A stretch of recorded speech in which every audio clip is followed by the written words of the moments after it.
One of the things that we have struggled with during this vaccine rollout, this COVID vaccine rollout, is vaccine hesitancy, and certainly with populations of color.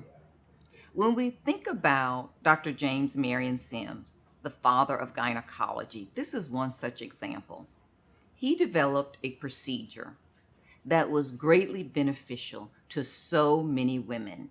After childbirth, sometimes fistulas can develop in women. These are small holes that should not be there that connect either the vagina to the rectum or the vagina to the urethra. And he developed a procedure to correct these holes that often cause dysfunction, pain, infection, and really restored great quality of life to a number of women. But the story that was not told is behind the scenes. He developed these procedures by practicing on Black women.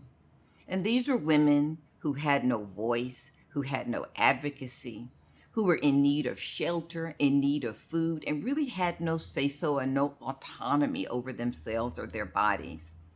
He did these procedures, and by procedures, I really mean surgery. He performed these practice surgeries repeatedly on these women, and he also did so without anesthesia. These women screamed and writhed in pain. They lost consciousness. No mercy was ever shown to them. One woman in particular underwent 30 or 40 of these procedures, and I mean surgeries, before finally expiring. The American College of Obstetrics and Gynecology very recently recognized these women's contributions and involuntary sacrifices to the advancement of science and medicine. And in 2018, the bronze statue that had been erected to Dr. James Marion Sims in New York City as the father of gynecology was finally permanently removed. I tell this story because it's very connected to the vaccine rollout and what we think about vaccine hesitancy with this rollout. It represents one tip of the triangle, what I call the triumvirate. One tip is the healthcare system, with which populations of color have a very tepid, tenuous relationship. Another tip of that triangle is research. And I gave but one example of multiple incidences of research where Blacks were utilized as the object of research, and it was not to our benefit. And then the third tip of that triangle is the United States government, where there is a long and ongoing uneasy relationship. When you bring that triumvirate together, that is what brought us these COVID vaccines. So there should be no surprise that there is vaccine hesitancy among some populations. And then if you add this new scientific platform called messenger RNA, what's that?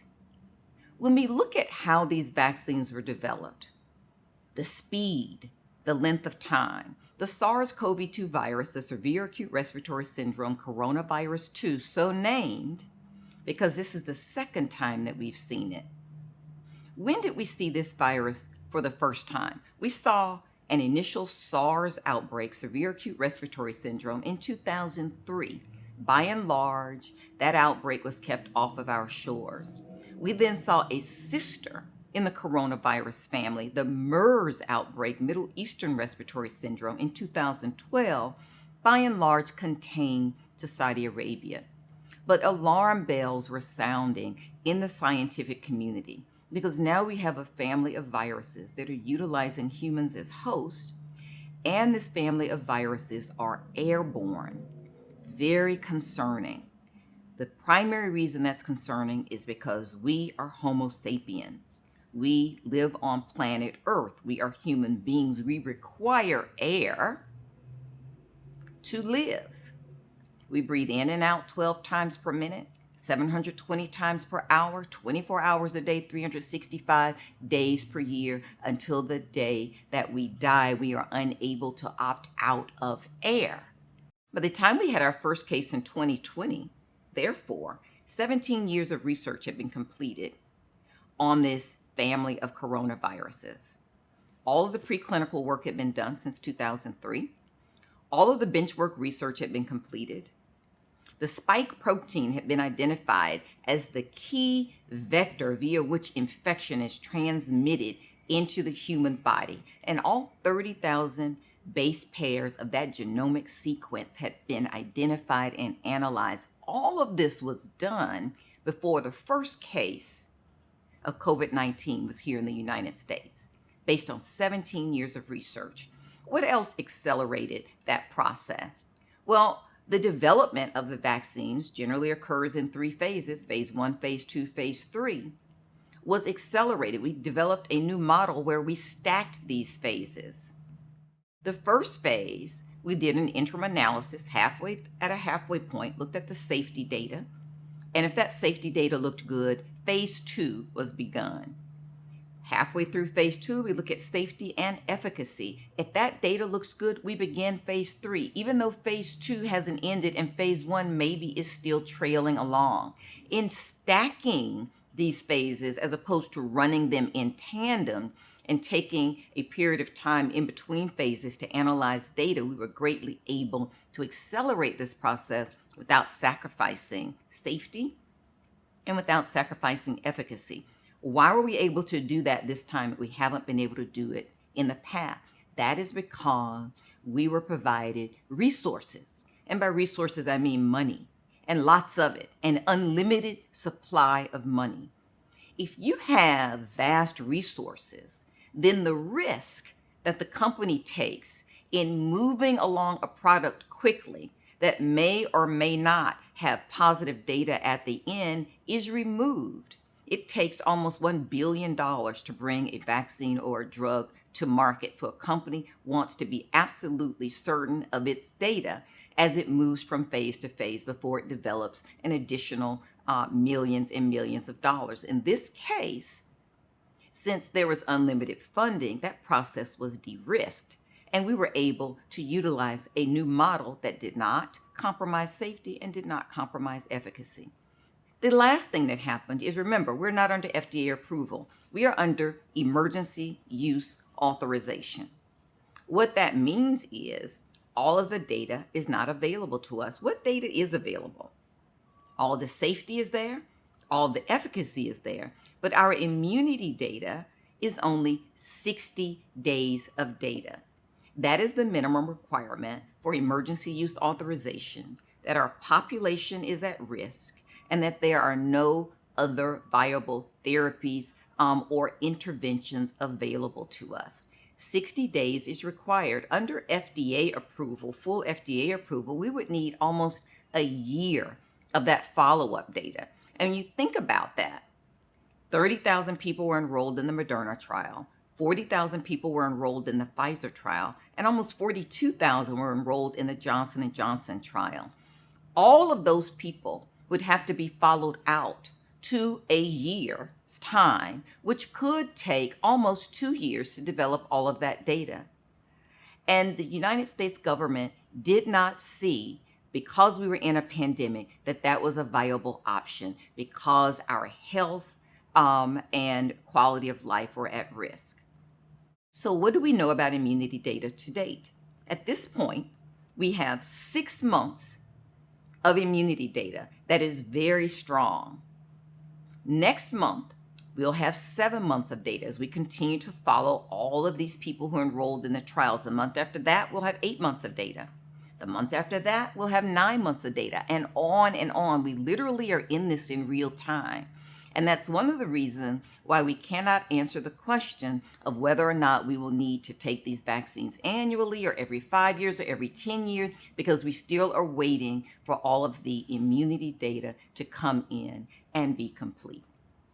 What other data do we have in these trials?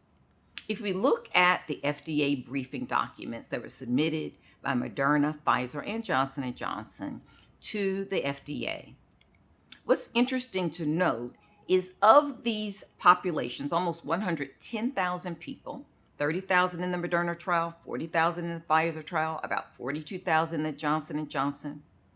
Moderna enrolled 10.3% Black people in their trials. Pfizer enrolled 9.8%, and Johnson & Johnson enrolled 13%, and if you include Africans, a total of 19%. While we represent 13.4% of the population in these trials, these companies actually fell short of what our representation really is in the mosaic of America. They actually did a phenomenal job because by and large, and I gave just one reason at the beginning of this talk, but by and large, African Americans do not participate in research because of historical context, because of the misuse of African American bodies in the name of research. So for them to have enrolled almost an aggregate of 10% of all three of these trials of Black people in these trials, that was phenomenal.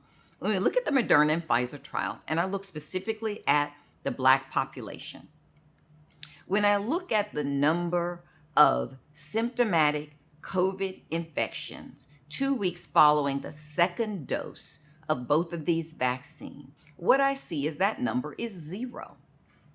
So what that means is, even though Moderna has a 94.5% efficacy and Pfizer has a 95% efficacy, for the Black population, for the African Americans, that efficacy was 100%. What else do we know about the data? When we look at pregnancy and fertility, pregnant women were not allowed to be enrolled in any of these trials. However, in the Moderna trial, there were 23 unintended pregnancies, meaning not that the women did not intend for the pregnancies, the company did not plan nor intend for women to become pregnant in these trials. Pfizer had 13 unintended pregnancies. Johnson & Johnson had 8 unintended pregnancies. While this was not the way the trials were designed, it did provide a small group of 44 women that we could now track and analyze and identify their data all through their pregnancies. Several of those babies have been born. They have all been normal. There's been one spontaneous abortion or miscarriage.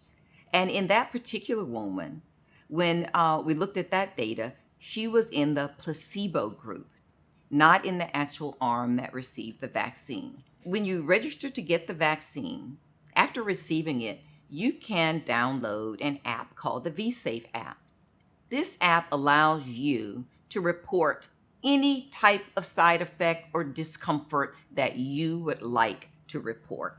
In this vSafe app, as of April 12th, 2021, 87,000 pregnant women had registered with that vSafe app. All of them either were pregnant at the time of receiving the vaccination or became pregnant subsequent to the vaccination.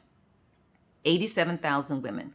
The first 30,000 of those women were analyzed on March 1st with the CDC Advisory Immunization Board. And it was determined that the incidence of intrauterine growth retardation, gestational diabetes, pregnancy-induced hypertension, preeclampsia, eclampsia, spontaneous abortion, or miscarriages all were slightly less in the 30,000 women who had received the COVID vaccine than in the general population. This prompted 2 top societies of reproduction and fertility to encourage women to move forward with this vaccine. The Society of Maternal Fetal Medicine and the Society of Reproductive Medicine are advising all pregnant women to move forward with this vaccine and all women desiring pregnancy as well. When we look at chronic medical conditions, these so-called comorbidities, while they were not specifically studied in these trials, they also were not excluded. Large numbers of people with multiple medical conditions were included in these trials, including obesity at more than 50%. We have significant cardiac disease, over 3,000 patients, lung disease, over 1,600 patients, diabetes, more than 5,000 patients, liver disease, cancer of any type, HIV, even COVID positive patients were enrolled in these trials.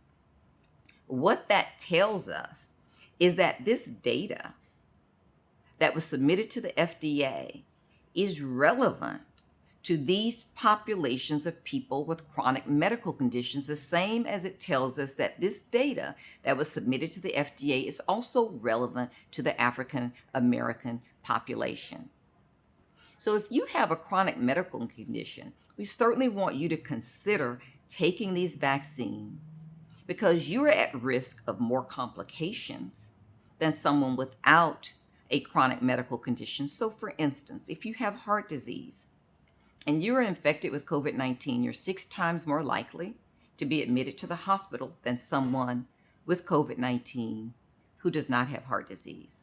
Once you're admitted to the hospital, you're 12 times as likely to die than someone hospitalized who does not have heart disease. We recognize that your risk is greater, and therefore we want to make certain that we encourage you to step up and take these vaccines to protect yourself, because if you were to be infected with COVID-19, your risk of complications and hospitalizations is greater. I'm often asked about herd immunity. And when we think about herd immunity, we have to think about the origins of herd immunity.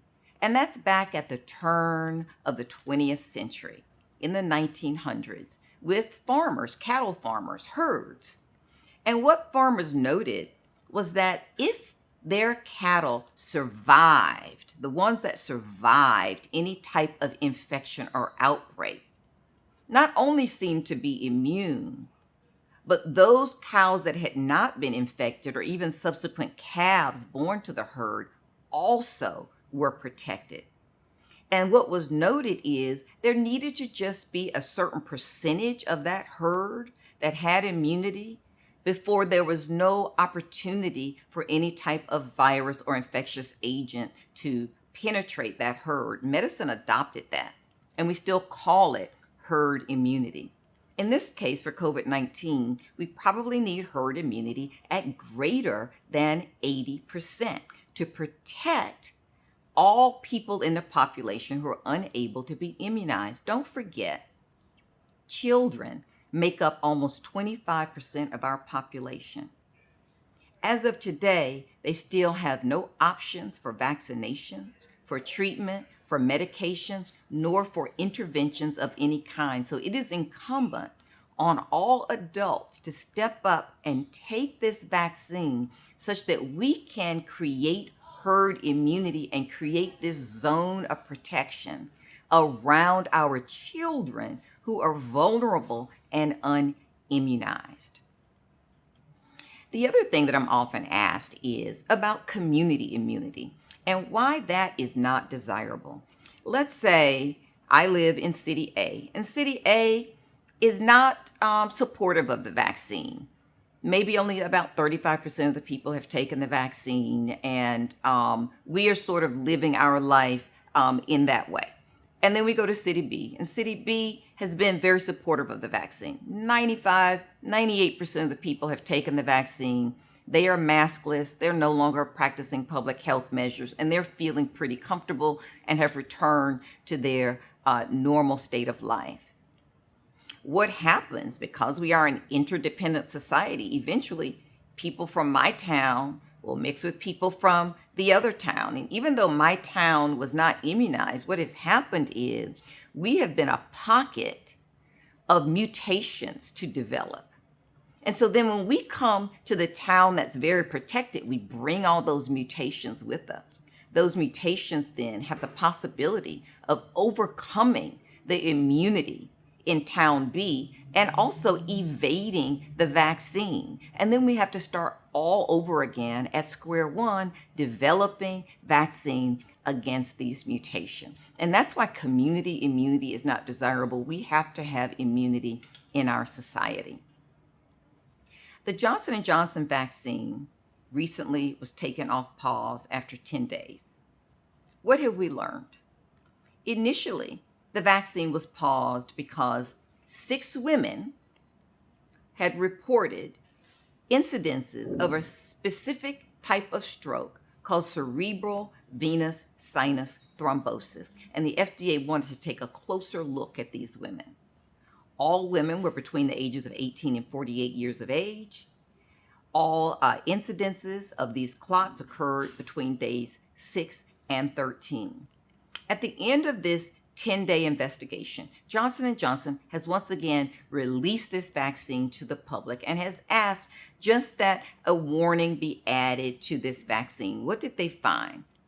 They found that in addition to these 6 women, there were an additional 9 women, so a total of 15 women had some form of blood clot that was related to this vaccine. There were 13 between the ages of 18 and 48 years of age, and 2 over the age of 50. If you're in a car accident, your chances of dying are 1 in 77. If you take birth control pills, your chance of developing a blood clot from birth control pills is 1 in 1,000. This risk is 7 in a million, so very rare. The other reason that the FDA wanted to pause the vaccine is to give an opportunity to make certain that all hospitals, medical facilities, and physicians had all the information that they need to treat any patient that may arrive to their facility with the complication of this very treatable, exceedingly rare blood clot. So we welcome Johnson & Johnson back into our armamentarium. Thank you.